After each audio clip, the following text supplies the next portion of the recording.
vamos começar, né? Então, boa noite a todos. Essa semana damos início ao nosso curso de conservação de pintura mural. Meu nome é Tatiana Zanelato Domingues, sou de Curitiba, trabalho com conservação e restauro já há 19, 20 anos mais ou menos. Nesse período, eu sou formada em Belas Artes, né? Eu sou escultora pela Escola de Música e Belas Artes. Já devem ter, né? Eu vi que a Pachamama divulgou já um breve currículo, vocês já devem ter visto. Mas sempre a primeira aula, né? A gente faz um pouco aquela apresentação, a gente dá as boas-vindas. Então, essa é a nossa primeira aula, né? A gente vai falar sobre conservação, conceitos e princípios éticos, princípios de intervenção e conservação preventiva. Como eu comentei, é uma aula um pouco mais teórica, mas é fundamental. Eu acho que é importante a gente passar por esses itens, né? Sempre que eu dou algum curso, sempre que eu dou aula, né? Eu acho que eu acabei falando no início, me apresentando e não falei, eu dou aula na faculdade em Guarapuava, né? Eu tenho 4 disciplinas, todas ligadas a restauro, que é técnicas tradicionais construtivas, patrimônio histórico, laboratório de restauro, e a parte de maquetes, que eu faço a parte prática das técnicas tradicionais construtivas. Aqui, sempre na organização das minhas aulas, vocês vão notar que a gente vai ter todo o conteúdo do programa, né? E eu vou seguir essas aulas, né? A gente vai ter, então, na aula que vem, a pintura mural. Eu vou falar um pouco sobre a história da pintura, né? A técnica do afresco, porque existe o afresco e o a seco, né? É importante que a gente comente sobre isso. Vou trazer um amigo meu para essa aula. Ele é daqui de Curitiba. Na verdade, ele é de Londrina, que é interior do Paraná, e ele trabalhou durante 10 anos na Itália e na Espanha com afrescos, né? Aqui no Brasil a gente tem muito pouco dessa técnica, né? A gente tem alguma coisa em São Paulo, né? O nosso clima é muito quente para essa técnica, né? Não é impossível. Aqui em Curitiba tinha no restaurante em Santa Felicidade, que é um bairro tradicional de italianos, e eu tenho a impressão de que esse afresco não está mais lá. Ele não tinha uma qualidade de fatura do desenho assim muito rica, então eu acho que com o tempo ninguém teve interesse em mantê-lo. A nossa aula 4, fatores de degradação, processos de intervenção, né? Toda a parte de metodologia, processos de intervenção, a justificativa, né, dessas intervenções, como cada caso é um caso, né? Então a gente vai trazer mais estudos, né? Nessas aulas, com certeza vocês vão ajudar bastante, vão trazer muitas informações. Na aula 7, estudo de caso, e na última aula a gente vai fazer uma atividade de conclusão. Entre uma aula e outra, eu vou solicitar algumas atividades, tá? Mas ainda vão ser atividades simples, né, que a gente vai desenvolver no início das aulas, tá? Mas isso vai estar tudo organizado, vai ser passado para vocês com antecedência. Então, não se preocupem, né, quanto a material, são materiais simples. Não é nenhum tipo de material que vocês vão ter que sair comprando um pincel do pelo do camelo, tá? Iniciando a parte, né, de conservação. Então, conservação de bens culturais, né, ela pode ser compreendida como um conjunto de esforços, né, para prolongar ao máximo, vou colocar a câmera para cá, para prolongar ao máximo a existência, agora não para,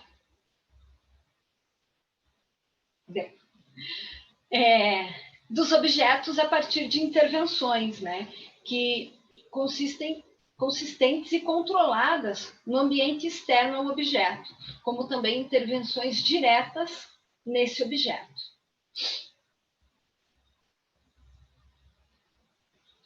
Então,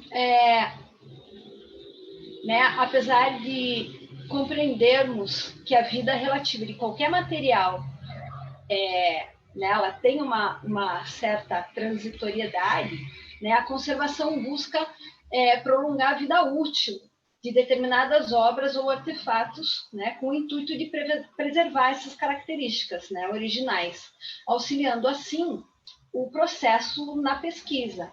Então, exposição e documento ao levar em consideração os fatores primordiais desse objeto, que é o caráter insubstituível da obra. Então, a vulnerabilidade, o que a gente estava conversando no início, eu ainda vou me atrapalhar um pouco com os nomes, por isso que eu anoto quem que é quem, mas estava conversando com a Selma, dessa dificuldade, em passar essa compreensão, Alguns estados já têm isso mais consolidados, eu não sei, depois a gente pode discutir isso, como que é isso em outros países, mas aqui no Paraná ainda, embora a gente saiba que existem muitos esforços, ainda não está tão comum das pessoas terem esse conceito de preservação. Esse texto,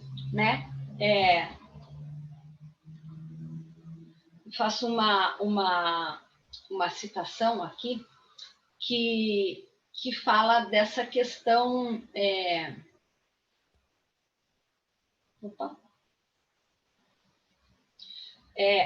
da honestidade, Então é aquilo que a gente estava falando.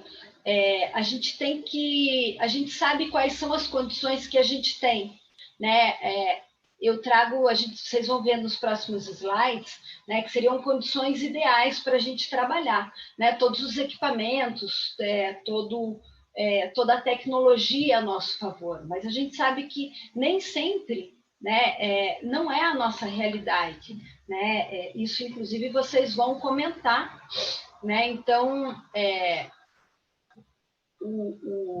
quando eu cito aqui Ashley Smith, eu quero chamar a atenção para que,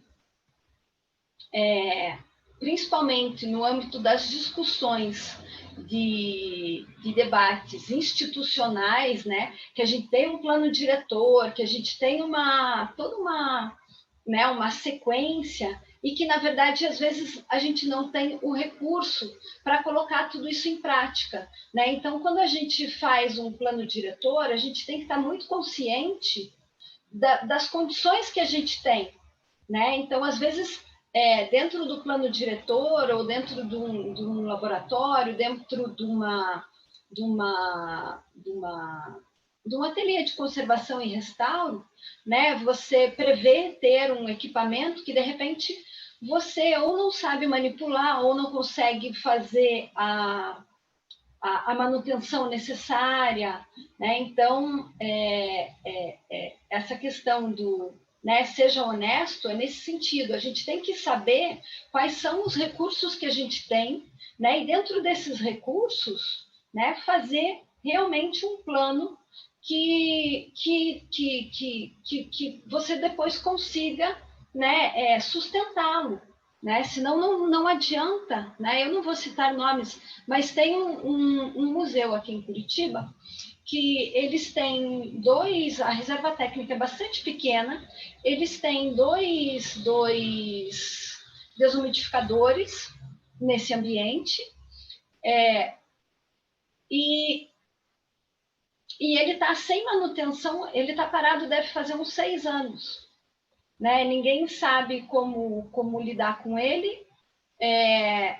Então, em algum momento, alguém disse, não, precisa ter esse equipamento, mas as pessoas que estão lá realmente, efetivamente, não sabem lidar com esse equipamento.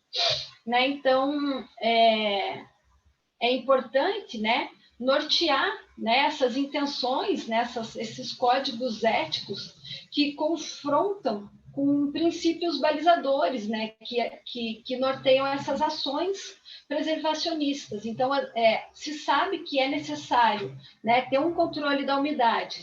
Né? Curitiba a gente tem de umidade relativa do ar aproximadamente 90, 95. A gente está a 900 metros do nível do mar, mas é um ambiente bastante úmido. Normalmente, né, a gente passou por um período grande de estiagem, mas esse não é o comum. Né? Eu confesso que nessa época do ano é quente, mas não é comum estar tão quente como estamos agora.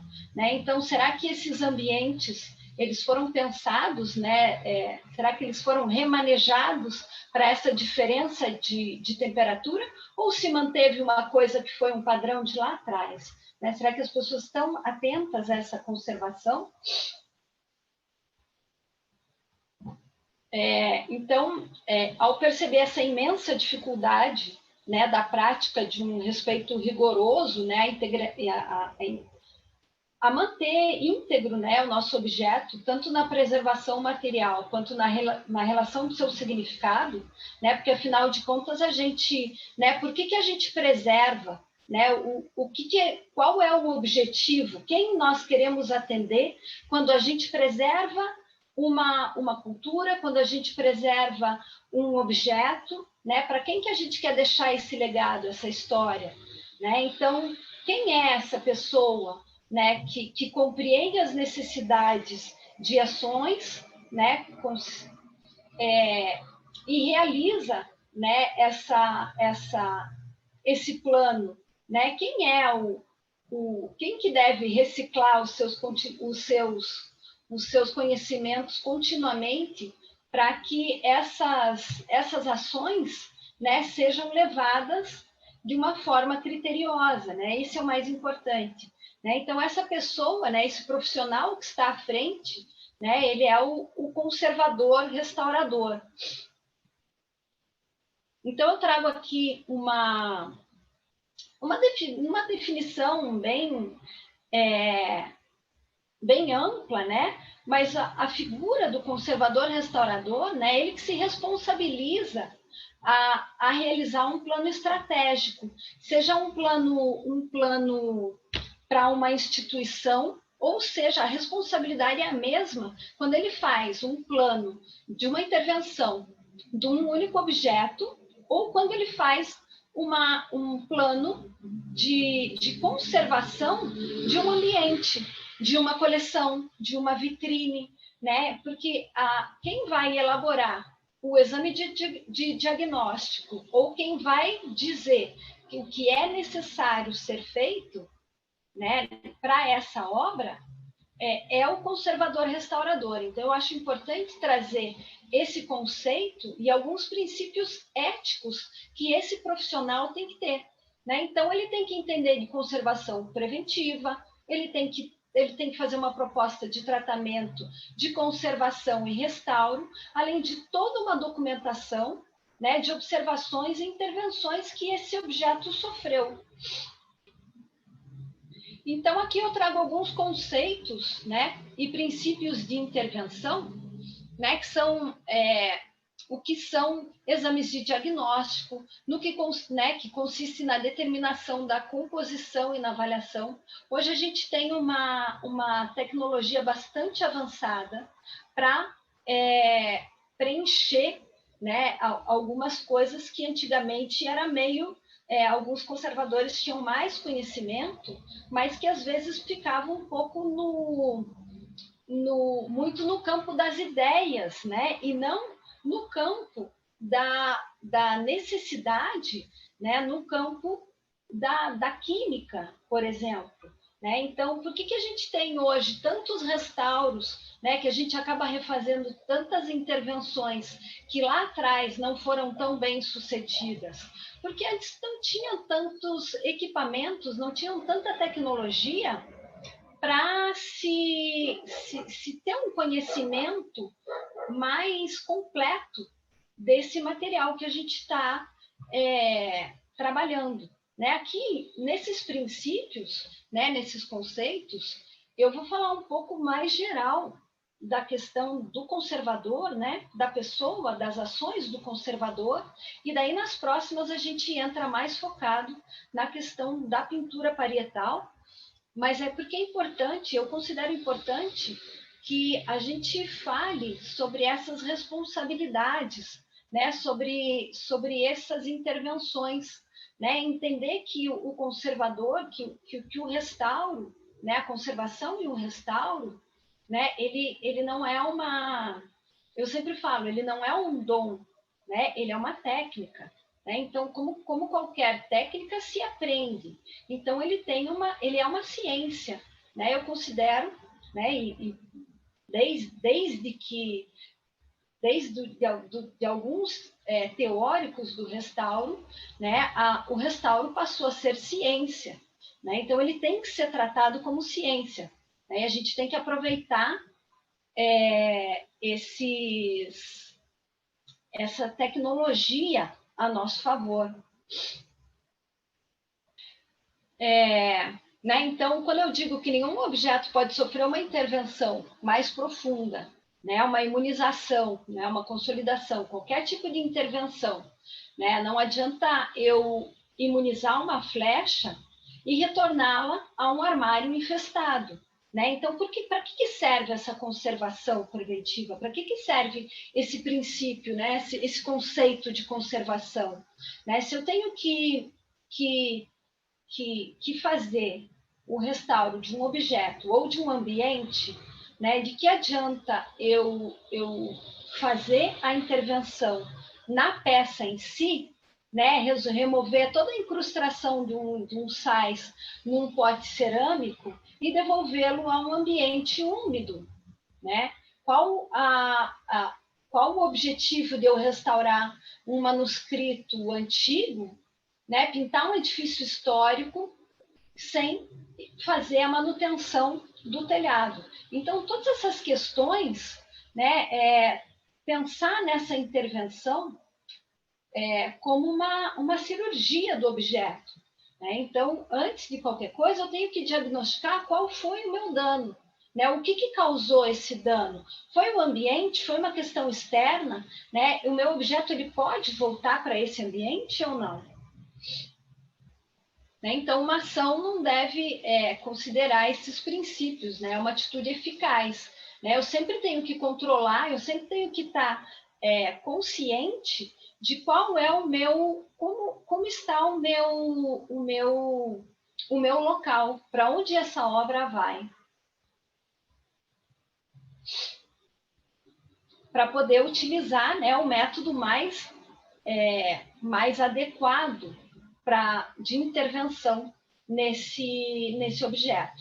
Né? Por enquanto, vamos falar como objeto. Né? Então, a responsabilidade, né, do conservador restaurador em realizar um plano estratégico, um exame de diagnóstico, elaborar um plano de conservação, uma proposta, né, uma conservação preventiva, né, independente de qualquer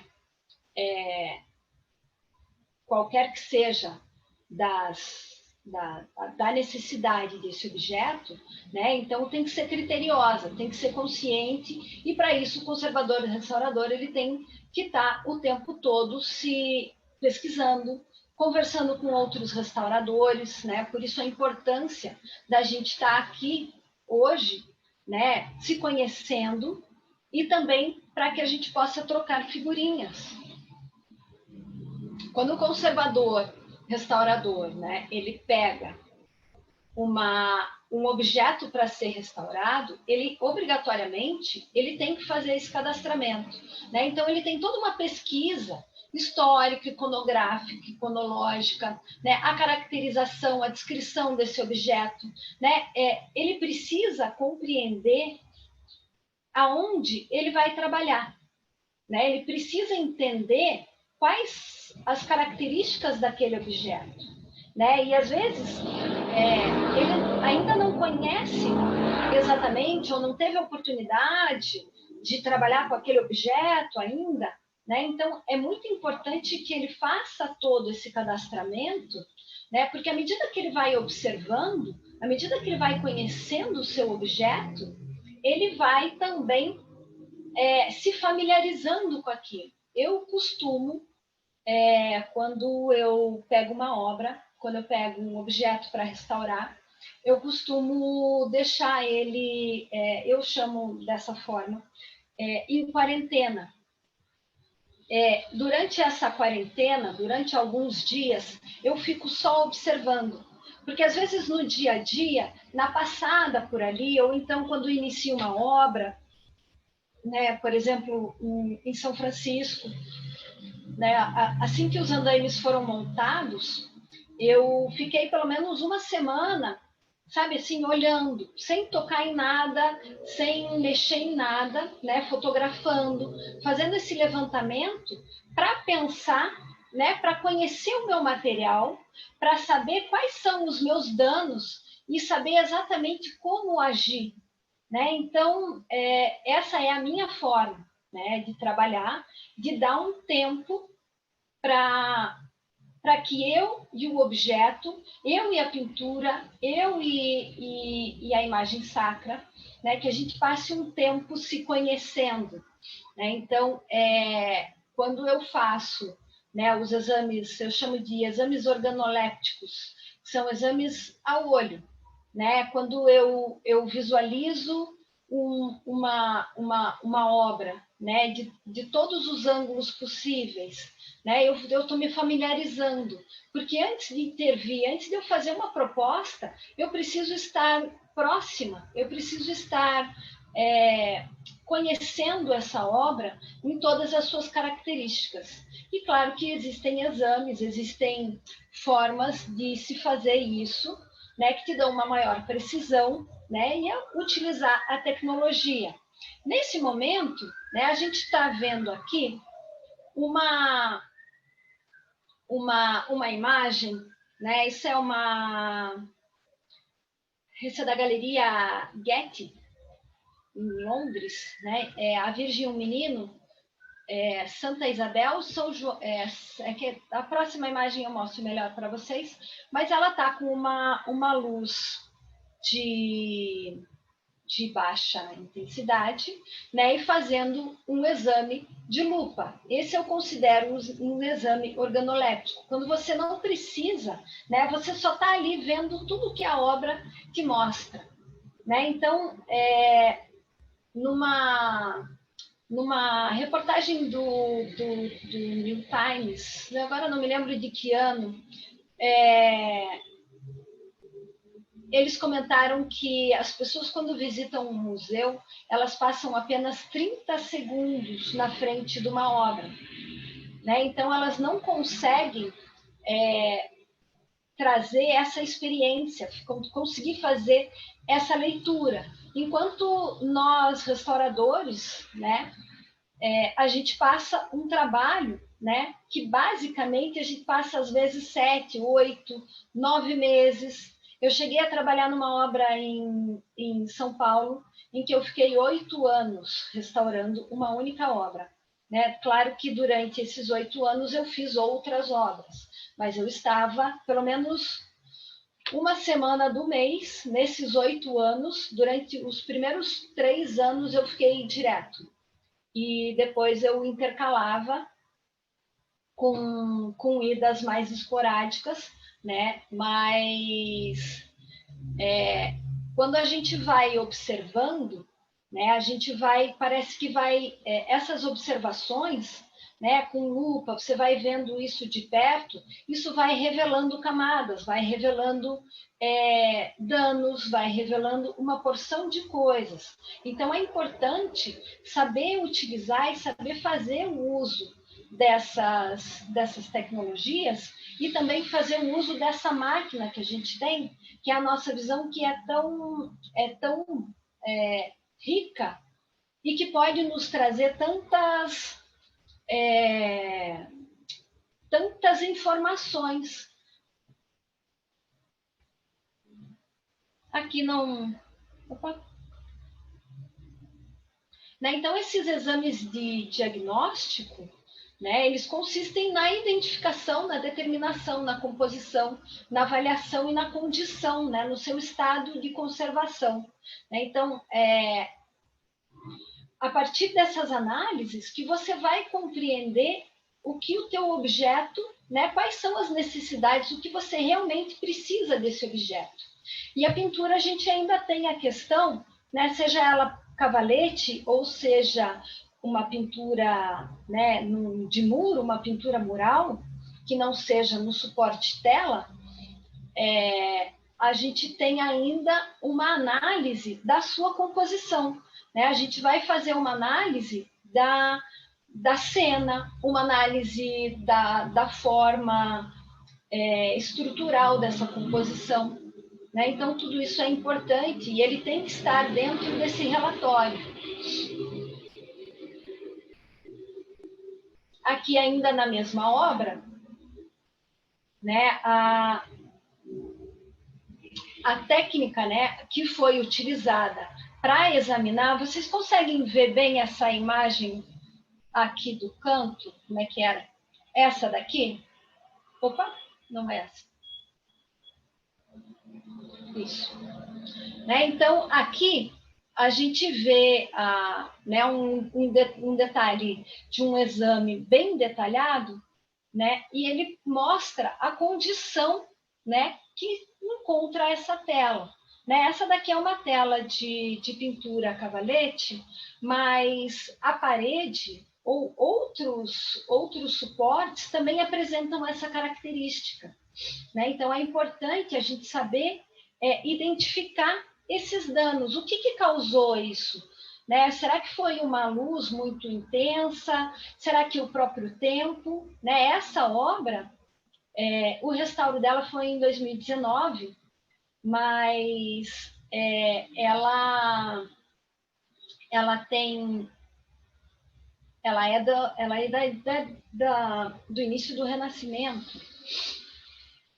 Né? Então, quanto tempo já passou, né? Quanto de tempo e de dano, né? Ou quantas intervenções essa obra já passou, né? Então, através desse exame mais detalhado, aqui feito com um microscópio, onde a gente pode, né, fica visível, principalmente nessa imagem que está mais ampliada, de que mostra a camada inferior da tinta vermelha sendo sobreposta por essas tinta azul superior, né? Então, assim, a gente começa a ver uma riqueza de detalhes muito maiores. E na hora da intervenção, isso é extremamente importante. Né? Então, essa conservação, né, ela consiste principalmente na ação direta do patrimônio cultural, né, com o objetivo de estabilizar e abrandar essa deterioração. E o restauro, né, ele consiste numa ação direta no patrimônio. Então, o conservador restaurador, ele tem esses dois âmbitos, ele tem essas duas características.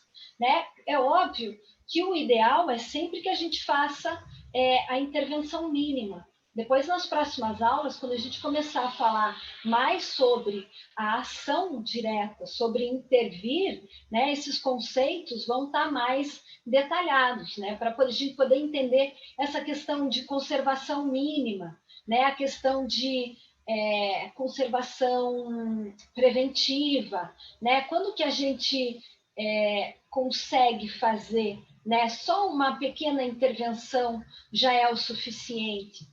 Né? Infelizmente, aqui no Brasil, no nosso país, pelo menos vou falar da minha experiência das obras que eu tive. É muito raro chegar numa obra de que não tenham esperado chegar praticamente a uma intervenção muito mais bruta, muito mais agressiva do que apenas uma conservação, uma higienização, uma substituição de verniz, que essas coisas são rotineiras para uma obra.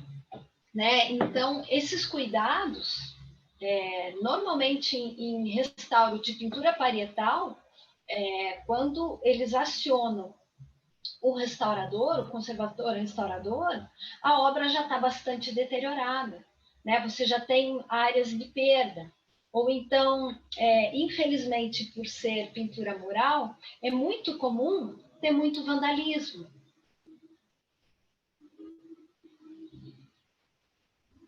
Aqui, continuando na tela, né, para a gente falar sobre essas questões desses exames que são tão importantes, né? Então, aqui seriam as costas da tela, né, ainda da Virgem com o menino.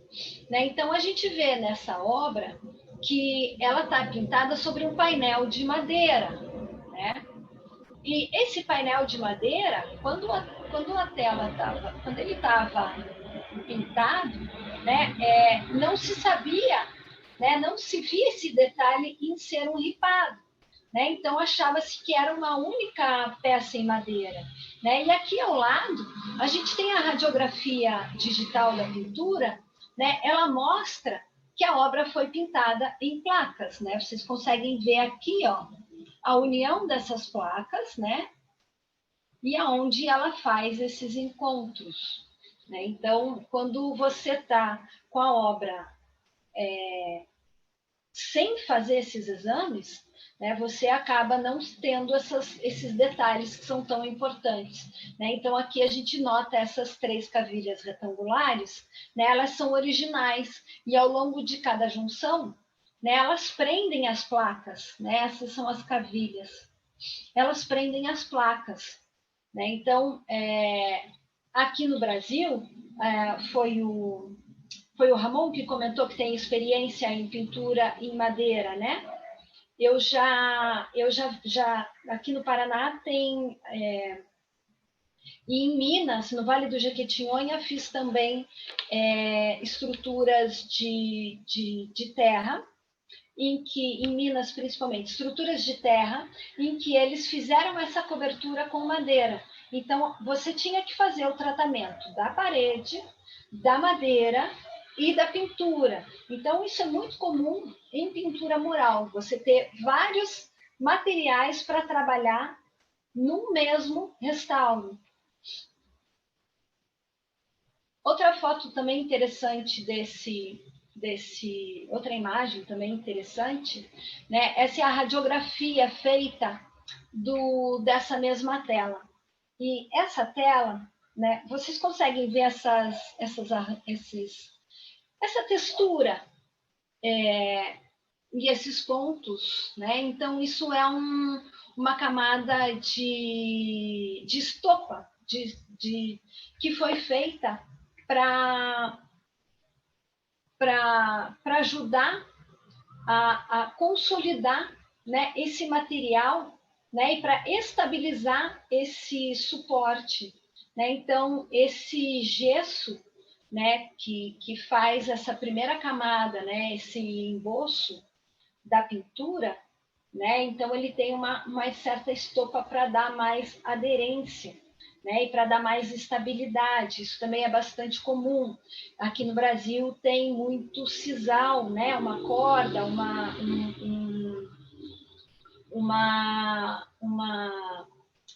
um barbante, né, uma fibra que vai fazer com que essas placas, né, esse material que você acomoda, dê mais suporte, né, ele dê mais aderência. Um outro exame também interessante, né? Por que eu estou trazendo essa tela? Para a gente conhecer várias possibilidades de análise de uma pintura. Né? Então, eu não estou me limitando à pintura mural. Isso seria o ideal se a gente pudesse fazer em todos os restauros. Eu estou trazendo essa experiência da Galeria Gate, porque esse daqui seria o ideal. Né? Depois eu quero ver com vocês se vocês já trabalharam dessa maneira, se em alguma obra que vocês aqui no Brasil, né, tiveram essa oportunidade de ter toda essa gama de exames, de conseguir possibilitar, seja financeiramente, ou seja mesmo, né, recursos de viabilidade. Né? Eu sei que algumas universidades têm o reflectograma, né, que seria o infravermelho, você olha por baixo das camadas visíveis de tinta. Então, a tinta detecta os materiais que absorvem essa radiação infravermelha. Então, isso é um exame de infravermelho. E essa técnica revela, né, vocês conseguem ver aqui, né, ela revela detalhes, né, uma riqueza de detalhes, né, isso é praticamente o desenho, isso é o grafite do autor, que é o Bronzino. Né? Então, a gente sabe a prática artística, né, ele revela detalhes olha a beleza desses cachos, olha o detalhe dessa unha, né? Então, toda essa característica, né, do desenho e que ele fica sobreposto. Né? Então, aqui a gente, por esse exame, a gente descobre muito arrependimento do artista. Né? Então, de repente, ele queria fazer de uma forma e na hora não ficou tão bem.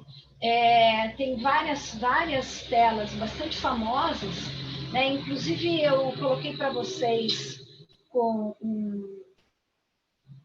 dentro das referências bibliográficas alguns vídeos de consulta para vocês darem uma olhada em alguns restauros. Hoje já tem, né? A internet tem muitas possibilidades de time-lapse e reportagens sobre alguns restauros. Eles não são em português, mas eu acho que dá para entender, gente. A gente entende. É um material que a gente compreende, né? São termos que a gente usa mesmo em inglês. Né? Então, a importância dessa documentação, né? Todo esse registro, ele tem que estar dentro da proposta de trabalho, porque antes de vocês fazerem qualquer proposta, antes de vocês proporem qualquer intervenção, qualquer alteração nesse bem, vocês precisam ter todo esse conhecimento. Né? Mas eu não tenho essa tecnologia. Né? Mas a gente acaba fazendo com o que a gente tem, como a gente comentou no início. Né? A gente tem uma característica igual aqui na América Latina. Então, nem sempre a gente vai ter oportunidade de fazer todos esses exames. Esse seria o ideal. Mas nem sempre o ideal é possível. Então, eu comentei sobre arrependimentos. Né? Em cima daquele infravermelho, foi possível fazer esse tipo de desenho. Né? Então, aqui em azul, vocês conseguem ver, né? Isso daqui é um traçado digital feito pelo Photoshop mesmo, mas fazendo a análise daquele infravermelho. Então, as linhas vermelhas mostram a composição no seu estágio preparatório, né? No seu desenho. E as linhas azuis refletem os contornos que a tinta deu. Então, essa composição, né, o azul seria o que foi pintado. Por exemplo, vocês podem notar que parte dessa haste aqui da cruz que o menino Jesus segura, né, ele sequer estava projetado no desenho. Né? Ele foi feito direto no pincel. E vocês notam também, né, uma coisa bastante interessante, que esse tipo de exame consegue, né, não só fazer uma análise de estrutura das linhas, como o desenho converge, né, como ele foi dimensionado dentro do seu espaço, né? Qual é a composição, aonde que as linhas se encontram. A partir dessa análise das linhas, você consegue fazer a leitura que o artista queria que as pessoas fizessem da obra. Né? Normalmente, as obras são feitas leituras em Z, então, né, que seria dessa ponta, né, do canto esquerdo para o direito, atravessando a tela e terminando, né, na sua ponta direita. né? Por isso, as assinaturas acabam sendo normalmente nesse canto, porque as pessoas fazem essa leitura da obra, né? E isso você manipula pela própria cor, né? Não só pela composição, mas pela cor, você vai pondo os brilhos, né? Onde você vai pôr as suas luzes. Né? Então, para isso é importante entender essa composição, é importante compreender essa leitura da obra, é importante antes de qualquer coisa você ter essa composição, porque na hora da reintegração, na hora que é lá um processo que é quase o último, você já sabe exatamente qual foi a composição que o autor fez, né? Qual foi a dinâmica que ele queria que fosse feita. Né? Isso independe se é feito em papel, se é feito né? Independente do seu suporte.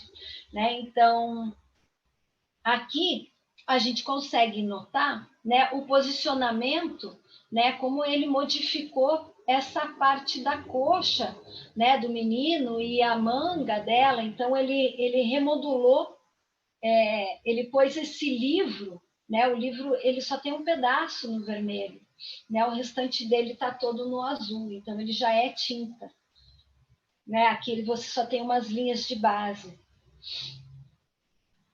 Aqui já é um exame, né, a realização da varredura de macro de fluorescência de raio-x, né, da pintura. Nessa técnica analítica, ela traz informações bastante avançadas, né, sobre principalmente, né, não só a análise e traços, mas ele traz também as características do material que o artista utilizou. Né? E um outro exame que é bastante interessante, esse daqui já é um pouco mais fácil. Hoje você consegue comprar a luz UV, né? A luz negra, como também conhecida como luz negra. Você já consegue comprar portátil para fazer esse exame. Uma coisa... eu mudei aqui, não mudei aqui. Essa imagem. Isso daqui é uma limpeza feita sobre a ótica de uma luz de UV. Então, essa luz traz... Vocês conseguem ver que nessa área há uma mancha e que aqui já não tem mais. Então, isso aqui, essa mancha mais escura aqui, esse contorno, isso já é uma intervenção. Então, se você tem a possibilidade de fazer uma limpeza, sabendo exatamente, né, aonde é a sua área de intervenção, você tem muito mais, você tem uma intervenção muito mais criteriosa. Né? Então, quando você faz um exame de solubilidade, né, que você não vai chegar simplesmente com um SWAB e um produto químico super abrasivo, super forte em cima de uma obra. Né? Independente se ela é parede, independente se ela é um artista famoso ou não. Né? Você tem que ter todo esse critério. Então, se você não tem toda essa possibilidade de fazer todos os exames, que eu sei que isso não é uma realidade, né? Eu trouxe isso para mostrar que isso é feito fora. Né? Quando a gente é chamado para restaurar uma obra, por exemplo, em algum outro estado, né? Como eu fiz em Santa Catarina, você não tem condições de fazer toda essa análise. Né? Você não tem condições de fazer todos esses exames, porque é difícil, né? Mas esse seria o ideal. Né? Então, a gente tem que mostrar como seria o ideal e, claro, que depois eu trago fotos de como é feito aqui e eu vou trocar essa experiência com vocês. Então, aqui eu trago algumas informações mais técnicas, né? Mais teóricas sobre esses princípios de intervenção. Né? Então, desenvolver um programa, realizar pesquisas, desenvolver ações de informação, divulgar, né? Então, esse seria a competência do conservador restaurador. Né? Então, o conservador restaurador, ele distingue-se pelas áreas relacionadas, né? Por exemplo, do artesanato. Né? O conservador ele não é um artesão, né? Ele tem uma técnica, ele tem critérios a serem seguidos, e isso está dentro de um código de ética, né? De princípios éticos, do qual o conservador precisa estar dentro, né? Então, a gente vai trazer, numa outra oportunidade, algumas questões sobre esse código de conduta, né? Principalmente quando a gente estiver falando sobre acho que na aula número 5, se eu não me engano, quando a gente estiver falando sobre as nossas experiências, né? Quando eu trouxer alguns casos, né? Alguns polêmicos, outros nem tanto, né? Então, esse código de ética, ele engloba princípios e obrigações sobre essas intervenções. Então, o conservador restaurador, ele trabalha diretamente com os bens culturais e é pessoalmente responsável por essas intervenções, né? Então, quando a gente está fazendo, né? Quando a gente se propõe a fazer um tratamento, né? Uma intervenção, a gente tem a responsabilidade de assumir essas intervenções. Então, por isso que a gente tem que estar muito certo dessa intervenção. A gente tem que ter um conhecimento muito grande, a gente tem que ter uma segurança muito grande sobre essa intervenção,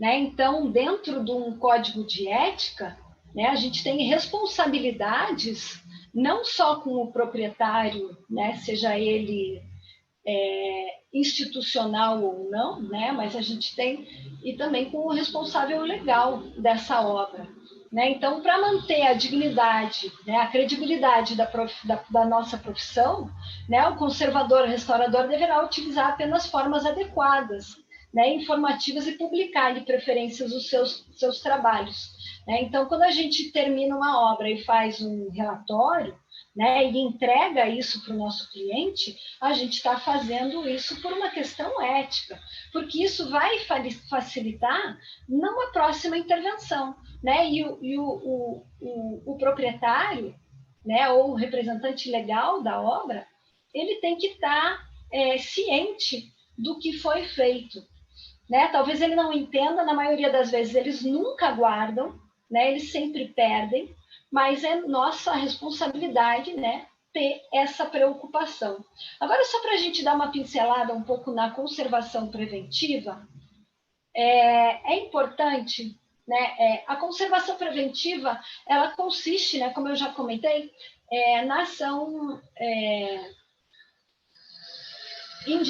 direta e indireta, né, desse bem, né? E ela foi pensada a primeira vez na Carta de Veneza, né? Então foi quando, em 64, né, ela contribuiu para o processo da conservação preventiva ao incluí-la na carta, né? Então, a partir daí que ela ganhou mais notoriedade, né? Então, na carta italiana, né, em 87, né, ela ganha mais representatividade. A carta italiana, desculpa. A carta italiana de 72. Eu agora me confundi, mas é de 72. Né? Então, ela apresenta definições à conservação preventiva. Né? Então, foi a partir daí que essa prevenção da salvaguarda, a manutenção, né, e a restauração ganham mais notoriedade nessa questão da preservação. A gente não podia deixar de dar uma pincelada no nosso querido amigo Brandi, né, que em 87, que em paralelo às cartas de restauro, 87 ele já era falecido, na verdade, ele é de 1906 até 86. Então, com os seus cursos publicados em vários livros, né, acho que todo mundo já ouviu falar, pelo menos uma vez, da teoria do Brandi, que ele fez para pintura, principalmente pintura de cavalete, mas ela acabou sendo utilizada praticamente como um teórico de quase toda a intervenção. E ele fala, né, ao colaborar com o desaparecimento da reconstrução como tendência generalizada, tanto aos bens móveis quanto aos imóveis, né, ele está sendo muito incisivo, né, na contribuição do desenvolvimento da conservação preventiva.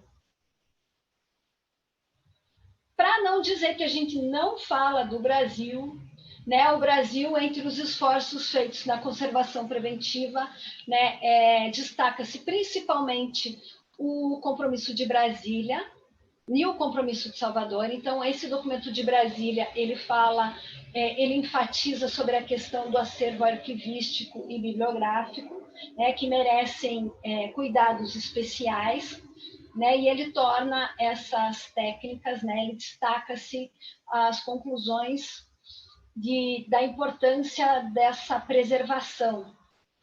Como eu já tinha comentado aqui, né, então o compromisso de Brasília ele é ratificado no encontro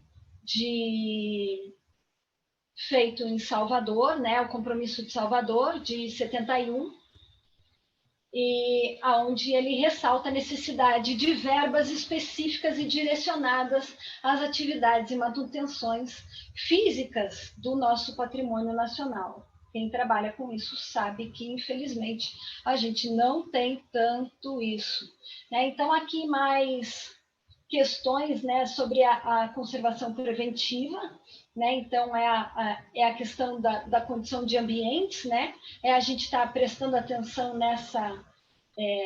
nas condições que essas obras se encontram, né?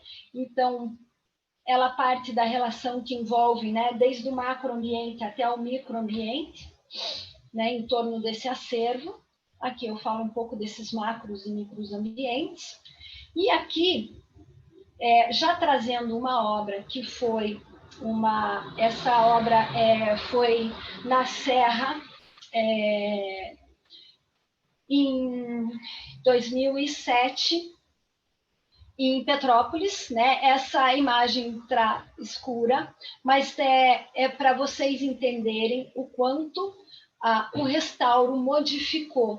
Então, quando a gente for falar em conservação e restauro de pintura mural, né, aqui era sobre estuque, né? Toda essa pintura era sobre estuque. Aqui a parte de trás que vocês conseguem ver aqui, ela era em madeira, né? Então, dentro dessa análise, dentro da que a gente vai ver futuramente nas nossas aulas, a gente vai ter todos esses tópicos, né, sendo mais incisivo nas obras de pintura. Então, aqui, ó, esse é a imagem de como era, e essa é a imagem de quando a gente chegou em 2005 nessa igreja.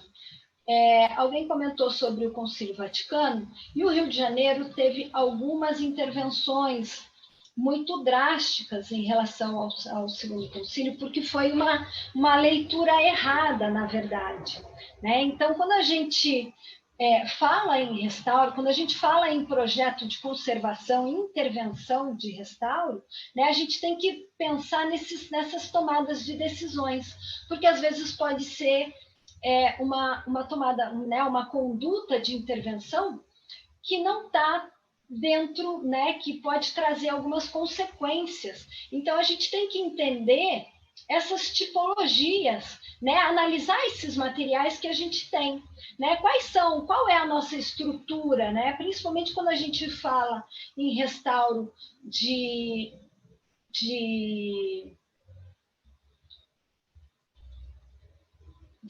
pintura parietal. A gente não está lidando só com a questão da tela, a gente tem outras questões também para lidar, né? Como é que está o nosso suporte, né? Como ele se comporta, né? Então, aqui, dando continuidade nas imagens da Igreja do Sagrado Coração de Jesus, que eu mostrei assim, uns 3 slides acima, e que mostrava, né, uma parede totalmente branca, né, uma pintura que encobertou toda a parede, né? Essa é a mesma igreja, tá, gente? né? E aqui a gente conseguiu algumas fotos antigas de como era isso quando a gente chegou. Então, todo esse tijolinho à vista, né, colado, fixado em cima de uma pintura. E aqui a gente, ó, infelizmente, onde eles colocaram o tijolinho à vista, a gente perdeu toda essa área, né? Então, será que foi uma boa intervenção, né? Que critérios foram tomados nessa reforma, né? E como a gente consegue até uma parte desse concreto que foi acomodado em cima, né? A gente conseguiu tirar, mas a gente não conseguiu fazer a remoção toda, né? Então, olha aqui como que a gente conseguiu, né? Lembra daquela estrutura, né? Então, ela estava fixada aqui. Ainda bem que eles deram uma distância do objeto, né? Da pintura em si. Isso com certeza favoreceu em dar um respiro, mas essa área em que eles colaram, né, que eles fixaram esse tijolinho à vista, né, ele deteriorou toda essa camada de baixo. Né? Então, aqui já é depois de decapado, né, ele foi inteiro decapado e inteiro reintegrado. Né? Então, esse é o forro, né, que eu comentei, ele é todo em estuque. Aqui já estava feita a reintegração. Né? Ele imitava como se fosse um pastilhado, né? Como se fosse um mosaico, mas ele era todo em pintura. Né? A sensação que dava de baixo é que ele era mosaicado, mas ele não era. Aqui é o fogo, né, que são os 4 evangelistas, né, tudo isso estava encoberto por tinham, sei lá, zilhões de camadas de tinta branca, se eu não me engano, 19 camadas de tinta branca, 23 eram em São Paulo, no Largo de São Francisco. Essa imagem eu gosto de trazer porque na época eu ainda, em 2006, eu ainda era muito nova no restauro, né? Eu já tinha feito algumas intervenções. A minha primeira obra de restauro aqui em Curitiba foi em 2001, né? Então aqui eu já tinha uns 6 anos mais ou menos de restauro, mas eu ainda tinha como característica que eu só usava o pontilhismo, né? Eu achava que o trapézio ia minimizar o meu trabalho, né? Então, toda essa reintegração foi feita em pontilhismo. E, infelizmente, né, os anjos perderam grande parte das suas características, porque quando essa pintura foi coberta, a pessoa que fez a cobertura, né, que pintou devido a uma recomendação do concílio, né, de que as imagens, de que as igrejas muito decoradas tinham que ser, né, tampadas para concentrar mais o foco na missa em si, né, do que na decoração. Ele tirou com uma espátula, ele raspou e lixou essas pinturas. Então, infelizmente, né, aqui a gente conseguiu até recuperar bastante coisa, mas muita coisa, muito detalhe se perdeu por conta dessa intervenção. Né? Se tivesse sido um pouco mais... eu sempre falo, né, se o pintor não fosse tão bom, né, se ele simplesmente chegasse lá e só cobrisse com a tinta, né, o dano teria sido muito menor para o patrimônio.